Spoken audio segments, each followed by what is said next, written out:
Those scars. You're one of us, aren't you? I served, just not the way you think. Then I owe you more respect than I gave. A baker is mocked for her scars until a veteran recognizes the unit tattoo. The morning rush at Murphy's roadside diner brought the usual crowd of construction workers who seemed to take perverse pleasure in mocking Sarah's burned scars as she served their coffee. But when Marine veteran Michael Kelly walked through the door and caught sight of her unit tattoo, his shocked recognition would expose a truth that would silence the bullies forever and transform Sarah from an object of ridicule into the war hero she had always been. Murphy's roadside diner squatted beside Highway 287 like a weathered monument to blue-collar America, its neon sign flickering intermittently in the pre-dawn darkness, while the aroma of bacon and coffee drifted across the empty parking lot. Inside, cracked vinyl booths lined the windows, their red surfaces patched with duct tape that spoke of decades of hard use by truckers, construction crews, and travelers seeking refuge from the endless Texas highway. The black and white checkered floor showed worn paths between the kitchen and tables, while country music played softly from speakers that had seen better days, creating an atmosphere of faded comfort that welcomed the working class with honest food and reasonable prices. Sarah Miller moved through the morning routine with the efficiency of someone who had learned to find purpose in simple tasks, her 34-year-old frame carrying the invisible weight of experiences that had aged her beyond her years. The burned scars that covered her left arm and neck were visible despite her attempts to minimize them with long sleeves and carefully arranged hair, marking her as different in a way that invited unwanted attention and cruel commentary from customers who saw only damaged skin rather than the courage that had earned those marks. Her transformation from Army combat medic to small-town waitress had been necessitated by injuries sustained during an IED explosion outside Ramadi, Iraq, that had ended her military career but saved the life of a wounded Marine she had dragged from the burning wreckage of their convoy. The Bronze Star and Purple Heart, locked away in her apartment's bedroom drawer, seemed like artifacts from another person's life, meaningless in a world where her value was measured by how quickly she could refill coffee cups and endure the daily humiliation that came with her disfigurement. Sarah's shift at Murphy's provided barely enough income to cover rent and medical expenses for ongoing treatment of nerve damage that would never fully heal, but the job also offered something more important than money. It gave her days structure and purpose when the alternative was sitting alone in her apartment, reliving memories that no amount of therapy seemed capable of silencing. The work was honest, the customers were predictable, and the routine helped her maintain the discipline that had once defined her identity as a soldier. The daily torment began each morning at 6 o'clock when the Hartwell construction crew arrived for breakfast, led by Danny Brooks, a 40-year-old foreman whose crude humor and obvious insecurities made him the kind of bully who found satisfaction in targeting anyone he perceived as vulnerable. Brooks had made Sarah's scars the focus of his entertainment, encouraging his crew to join in commentary that ranged from mock sympathy to outright cruelty, creating an atmosphere of hostile workplace harassment that Sarah endured because she needed the job and because speaking up had only made the situation worse. The challenge she faced each day was maintaining her dignity while serving people who saw her suffering as amusement, knowing that any reaction would only fuel their cruelty. Sarah's decision to continue working at Murphy's despite the daily harassment, represented a choice between survival and surrender that reflected her military training and personal character. Walking away from the job would mean acknowledging defeat while potentially facing unemployment that could lead to homelessness. But staying required enduring psychological abuse that was slowly eroding her sense of self-worth and connection to the person she had once been. The opportunity for change came not from any action Sarah took, but from her unwillingness to hide completely, despite the pain it caused her. The unit tattoo on her right forearm, a small but distinctive insignia of the 3rd Infantry Division's Medical Corps, remained visible when she rolled up her sleeves to work, serving as the only external evidence of her military service and the experiences that had shaped her life. Danny Brooks and his crew had been escalating their harassment for weeks, with comments becoming more personal and cruel as they sensed that their behavior was having its intended effect on Sarah's emotional state. Their morning routine of mocking her appearance while she served their food had become a twisted form of entertainment that other customers either ignored or quietly encouraged through their inaction. The decision point came when Sarah realized that she had two choices: quit her job and lose her independence, or find some way to endure the harassment while maintaining her sense of dignity and purpose. Her military training had taught her that retreat was sometimes necessary, but surrender was never acceptable, and she chose to continue fighting, even though the battlefield had shifted from foreign soil to a roadside diner in small-town Texas. Sarah's strategy for surviving the daily harassment involved compartmentalizing her emotions while focusing on the aspects of her job that provided satisfaction and purpose. She took pride in her efficiency and professionalism, treating every customer with courtesy regardless of how they treated her in return, and finding meaning in the simple act of providing good service to people who might be having difficult days. Her approach required suppressing natural defensive reactions while maintaining the kind of emotional discipline that had served her well during combat situations where panic could mean death. The parallel between surviving enemy fire and enduring workplace bullying was not lost on Sarah, though the weapons being used against her now were words rather than bullets.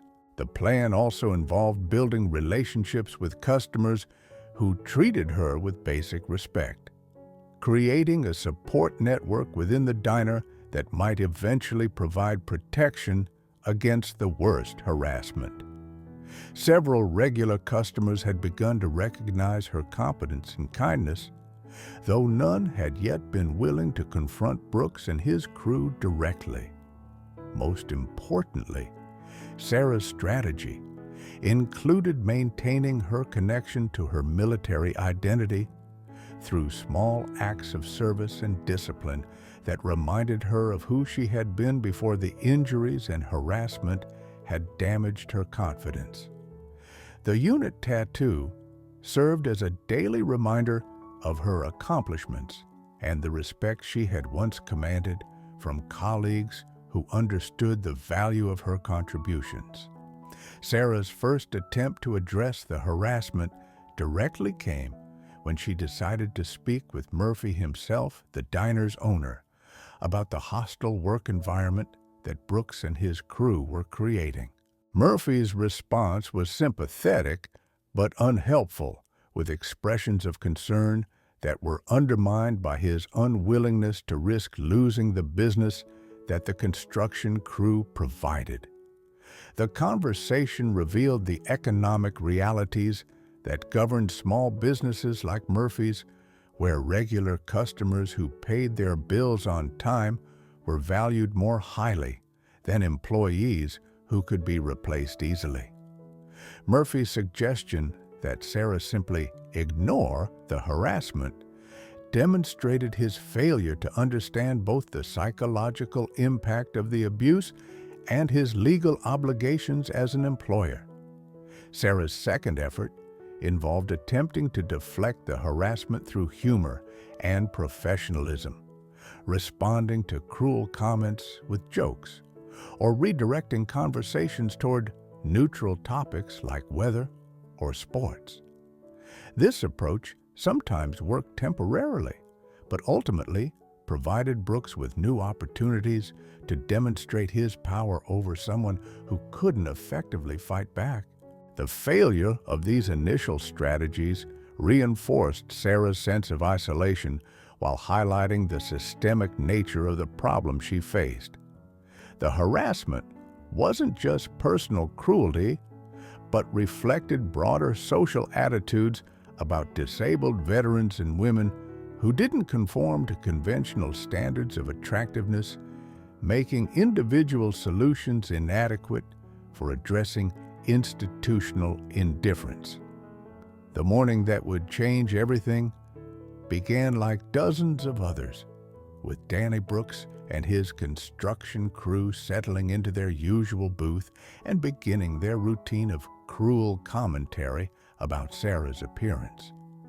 Their behavior had become so predictable that other customers had learned to time their visits to avoid witnessing the daily spectacle, creating an environment where harassment flourished through willful blindness and institutional tolerance. Sarah's response to the escalating cruelty had evolved into a kind of protective numbness that allowed her to function while absorbing psychological damage that would require years to heal.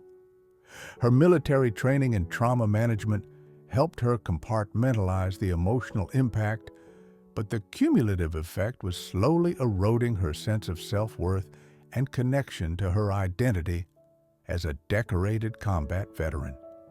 The harassment took its usual form of mock concern about her accident, combined with crude speculation about her romantic prospects and general fitness for public-facing work. Brooks seemed to take particular pleasure in timing his comments for moments when Sarah was serving other customers, maximizing her embarrassment while demonstrating his power to humiliate her without consequence. Other diners continued their pattern of studied indifference, focusing intently on their food and conversations while pretending not to hear the obvious cruelty being inflicted on someone whose only crime was working to support herself, despite significant physical and emotional challenges. Their silence enabled the harassment while protecting them from having to confront their own moral obligations to intervene. The first sign that change might be possible came when Margaret Chen, a retired teacher who had been observing the harassment for weeks, finally worked up the courage to speak with Sarah during a quiet moment between the morning and lunch rushes. Margaret's expression of support was tentative but genuine, representing the first time another customer had acknowledged what was happening and offered encouragement. Margaret's intervention was motivated by her recognition that institutional bullying thrived on silence and complicity, and that breaking the pattern required individuals to risk discomfort in order to support victims who couldn't protect themselves. Her background in education had given her experience with addressing harassment and understanding its psychological impact on targets. The conversation between Sarah and Margaret took place in whispered tones that reflected both women's understanding that speaking openly about the harassment could make the situation worse, but it also created the first crack in the wall of silence that had protected Brooks and his crew from accountability.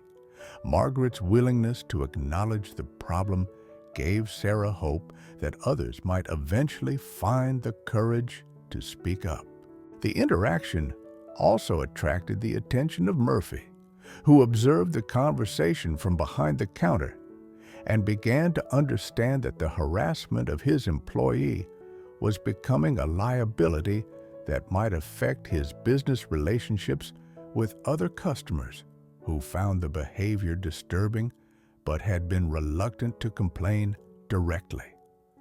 The breakthrough began when Michael Kelly, a 41-year-old Marine veteran, entered Murphy's for the first time during his cross-country drive to visit family in California. Kelly's military bearing and obvious alertness marked him as different from the diner's usual clientele, but it was his immediate focus on Sarah's unit tattoo that would transform the situation completely.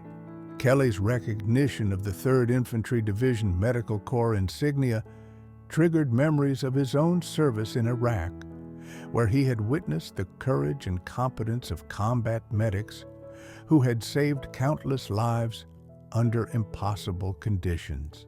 His respect for military medical personnel was based on personal experience with their professionalism and dedication, making Sarah's harassment particularly offensive to his sense of military brotherhood. The veteran's decision to engage Sarah in conversation about her service was motivated by genuine interest and respect, rather than curiosity about her injuries, creating the first positive interaction she had experienced related to her military background since beginning work at the diner.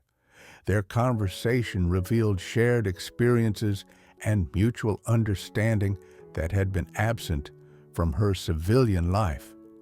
Most importantly, Kelly's presence in the diner during Brooks's morning harassment routine would provide the catalyst for a confrontation that would finally expose the construction foreman's behavior to someone willing and able to challenge it effectively. The parallel between Kelly's military experience and Sarah's service would create the foundation for an alliance that could change the dynamic that had made her life miserable. The conversation between Sarah and Michael Kelly during his first visit to Murphy's established a connection that would prove crucial when he returned the following morning and witnessed Brooks's harassment firsthand. Kelly's military background had given him both the confidence and the moral authority necessary to confront bullying behavior that other customers had been unwilling or unable to address. Sarah's preparation for what she sensed would be a significant confrontation involved steeling herself for the possibility that speaking up about her military service might invite even more cruel commentary from Brooks and his crew. Her experience had taught her that revealing personal information often provided bullies with additional ammunition, but Kelly's respectful interest had given her hope that some people could appreciate her service without focusing on her injuries. The preparation also involved Sarah's growing recognition that she had allies in the diner who had been waiting for someone with the authority and courage to challenge the harassment that they had witnessed but felt powerless to stop. Margaret Chen's continued expressions of support had been joined by subtle encouragement from other regular customers who had grown tired of the daily spectacle. Most importantly, the approaching confrontation would test whether Sarah's identity as a decorated combat veteran could overcome the perception of her as a damaged victim, potentially restoring the respect and recognition that her service had earned, but that her civilian circumstances had obscured. The crisis exploded when Michael Kelly returned to Murphy's the following morning and witnessed Danny Brooks's harassment escalate to a level that crossed the line from cruel mockery into outright verbal assault. Brooks, apparently feeling emboldened by weeks of unopposed bullying, had decided to make Sarah's burns the subject of an extended monologue that included graphic speculation about the circumstances that had caused them and crude jokes about her fitness for public interaction. Kelly's reaction was immediate and visceral, triggered not just by his witnessing of cruelty, but by his growing recognition that Sarah's unit tattoo was specific enough to identify her as someone he might have encountered during his own service in Iraq. The possibility that he was watching the harassment of a fellow veteran who had served with distinction transformed his emotional response from sympathy to outrage. The confrontation began when Kelly stood up from his table and walked directly to Brooks's booth, his military bearing and obvious physical fitness creating an immediate shift in the diner's atmosphere. The construction workers accustomed to operating without challenge suddenly found themselves facing someone who was not intimidated by their numbers or their crude behavior. "That's enough," Kelly said, his voice carrying the kind of quiet authority that came from years of military leadership and combat experience. "You're talking about a decorated combat veteran who earned those scars serving her country. Show some respect." His intervention created a moment of shocked silence that broke the pattern of daily harassment while putting Brooks in the unfamiliar position of being challenged by someone he couldn't easily dismiss or intimidate. The turning point came when Kelly's examination of Sarah's unit tattoo triggered his memory of a specific incident during his deployment to Ramadi, where a female combat medic had saved his life after an IED explosion had left him bleeding and unconscious in the wreckage of their convoy. The medic had dragged him to safety while under enemy fire, sustaining severe burns in the process, but refusing to abandon him even when her own life was in danger. "Jesus Christ," Kelly whispered as recognition dawned, his voice carrying a mixture of amazement and reverence that stopped every conversation in the diner. "You're Doc Miller. You pulled me out of that burning Humvee in Ramadi. You saved my life." His identification of Sarah transformed her from an object of mockery into a recognized hero, whose sacrifice had enabled his survival and return to his family.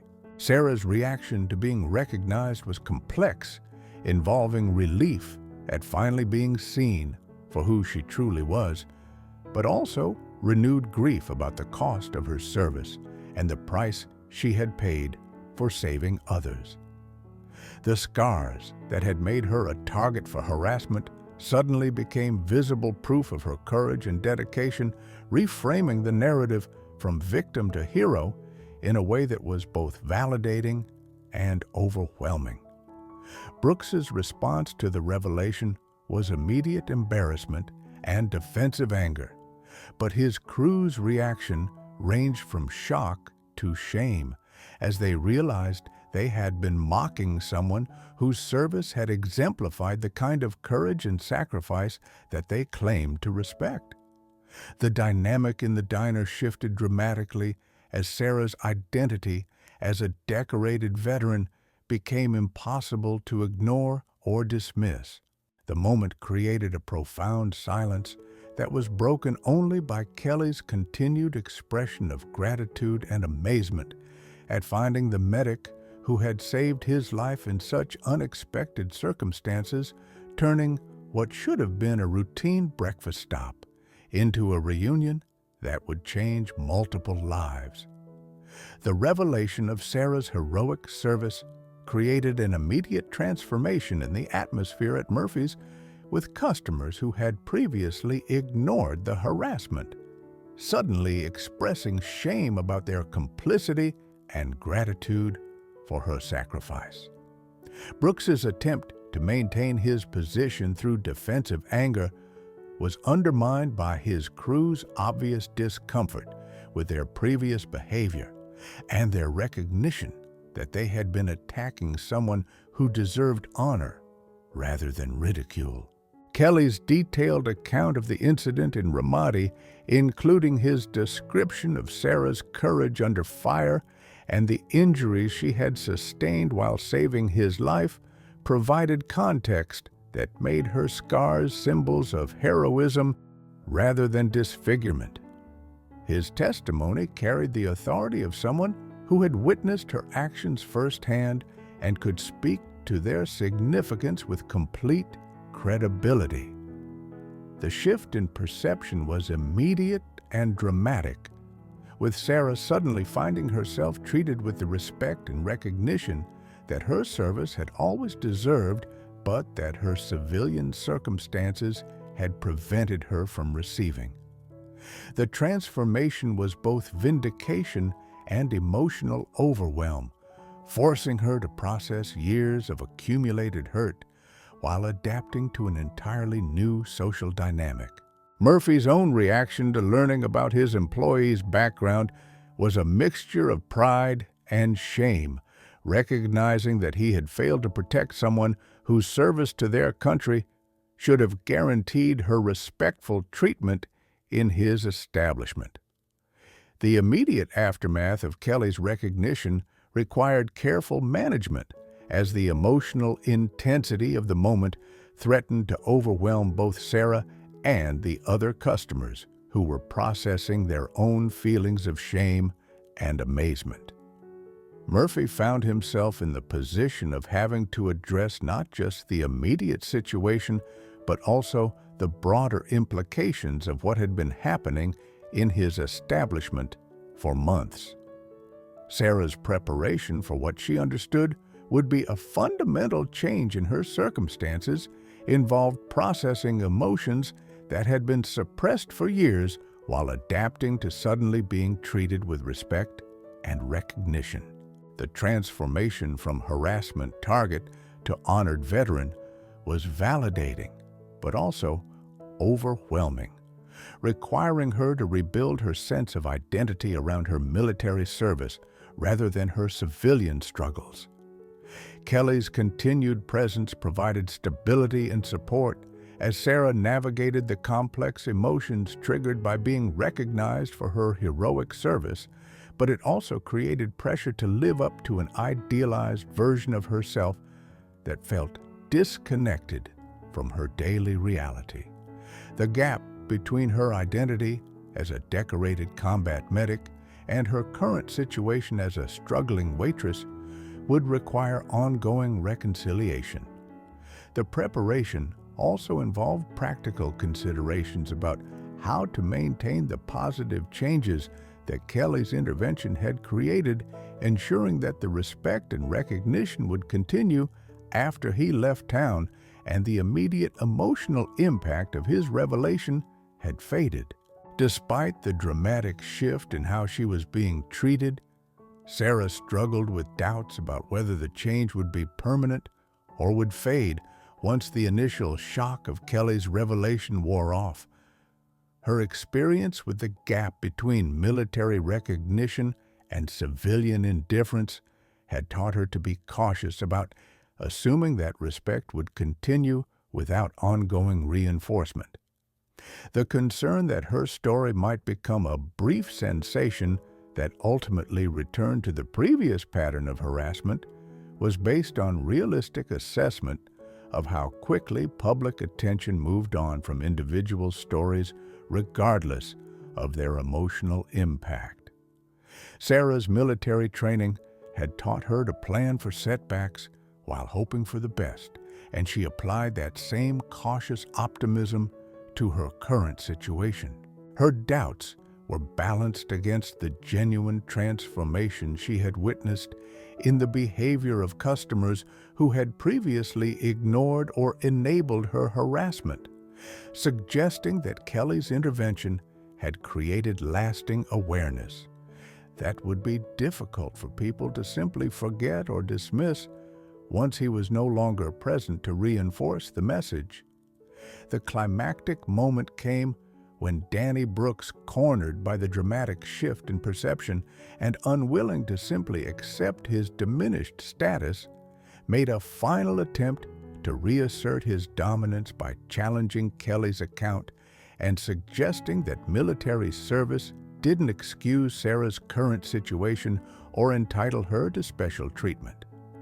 His desperate effort to maintain his position created a confrontation that would determine whether the positive changes would be sustained or would collapse under pressure from someone unwilling to acknowledge his wrongdoing. Brooks's challenge was motivated by his recognition that accepting Sarah's status as a hero would require him to acknowledge his own behavior as not just cruel, but actively dishonoring someone whose service had earned her respect rather than mockery. His inability to simply apologize and change his behavior reflected deeper character flaws that made him unwilling to admit error or show vulnerability. The pressure in the diner was palpable as other customers waited to see whether Kelly's intervention would be sufficient to permanently change the dynamic, or whether Brooks's resistance would create ongoing conflict that might ultimately drive away the positive changes that had begun to emerge. Brooks's resistance created immediate tension as his crew found themselves caught between loyalty to their foreman and recognition that his behavior was indefensible in the face of Sarah's revealed heroism. Several of the construction workers began expressing discomfort with their previous participation in the harassment, while others remained silent rather than openly challenging their boss. The complexity of the situation was increased by Sarah's own mixed emotions about being defended, as her military training had taught her to handle her own conflicts rather than relying on others for protection. Kelly's intervention was welcome, but also highlighted her current vulnerability in ways that were both gratifying and painful. Murphy's position as business owner required him to balance his newfound respect for Sarah against his economic dependence on the construction crew's regular business, creating a conflict between doing the right thing and protecting his financial interests. His response to the confrontation would determine whether the diner became a place where veterans were honored or where harassment continued to be tolerated for economic reasons. The decisive moment came when Kelly produced his phone and showed Brooks a photograph of the Bronze Star citation that had been awarded to Sarah for her actions in Ramadi, providing official documentation that validated every aspect of his account and made continued resistance impossible to maintain. The citation's formal language describing Sarah's conspicuous gallantry and heroism while saving wounded Marines under enemy fire created an objective record that transcended personal opinions or workplace dynamics. Brooks's reaction to seeing official military recognition of Sarah's heroism was immediate deflation as his position became completely untenable in the face of documented evidence of her courage and sacrifice. His crew's response was equally dramatic, with several members expressing immediate apologies and shame about their previous behavior toward someone whose service had exemplified the values they claimed to support. The photograph also had a powerful effect on other customers who had witnessed the harassment, creating a visual representation of Sarah's accomplishments that made their previous silence appear even more shameful. The formal recognition from the military provided external validation that local opinions couldn't challenge or dismiss. Sarah's response to seeing her own citation displayed was emotional and complex, involving pride in her service balanced against grief about the cost of her heroism and the way her civilian life had obscured her military achievements. The victory was completed when Brooks finally offered a genuine apology to Sarah, acknowledging that his behavior had been wrong and expressing gratitude for her service that appeared to be sincere rather than simply tactical. His crew's follow-up expressions of respect and shame created a collective acknowledgement that transformed the diner's atmosphere permanently. Murphy's decision to display Kelly's photograph of Sarah's Bronze Star citation on the wall behind the counter, along with a sign identifying her as a decorated combat veteran, ensured that future customers would understand her background and treat her with appropriate respect. The public recognition provided ongoing protection against harassment while honoring her service in a way that had been absent from her civilian life. Kelly's final gesture of leaving his contact information and inviting Sarah to connect with other veterans from their unit provided her with access to a support network that understood her experiences and could provide ongoing encouragement and assistance as she continued rebuilding her life after military service. Danny Brooks and his construction crew became regular advocates for respectful treatment of veterans, with their transformation serving as a powerful example of how education and awareness could change attitudes and behavior. Brooks himself became involved in local veteran support organizations, using his experience as a cautionary tale about the importance of looking beyond appearances to recognize service and sacrifice. Murphy's Diner became known throughout the region as a veteran-friendly establishment, with Sarah's story attracting military families and veteran travelers who wanted to support a business that honored those who had served.